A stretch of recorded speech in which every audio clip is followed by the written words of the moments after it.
Како се ближат зимските месеци, се зголемува и присуството на PM10 частичките во воздухот. Сепак, во изминатите неколку дена, граѓаните не можат да се информираат за квалитетот на воздухот, бидејќи мерните станици во Лисиче, Газибаба, Аеродром, Мршевци, Лазарополе, Велес и Битола 2 се надвор од функција. Токму овие места во изминатите неколку години се најзагадени во зимскиот период. ТВ21 побара одговор од Министерството за животна средина и просторно планирање, зошто токму на овие места мерните станици се надвор од функција. Но оттаму велат дека одговор на ова прашање ќе добиеме најкасно за 2 до 3 дена. Со реакција се јавија и еколошките здруженија. Од граѓанската коалиција О2 велат дека се гневни поради негрижата од страна на Министерството. Не разбираме зошто толку долго нема информации за тоа што се случува.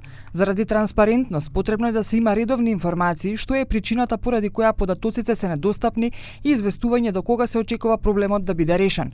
За нови мерни инструменти не сме да се дозволи да се чека како што е случајот по 2, 3 па и повеќе години. Оваа пракса мора да запре и резервни инструменти да има кои ќе ги заменат веднаш нефункционалните. Од друга страна, пак од град Скопје, велат дека преземаат мерки за намалување на загаденоста на амбиенталниот воздух, но портпаролот Валјан Салиу вели дека борбата со загаденоста не се води на краток рок. Во текот на летото имавме и неколку автобуси кои работеа на газ, а за прв пат во Скопје имаме и електрични автобуси. Покрај тоа ги регулиравме и училишните фасади кои од оваа сезона станаа поенергетски, а исто така и направивме велосипедски патеки со цел што помалку да се користат автомобилите.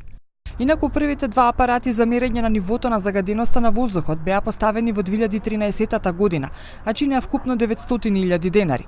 Изградбата на централната мерна станица е дел од проектот на ЕУ за подобрување на животната средина, вреден 5 милиони евра.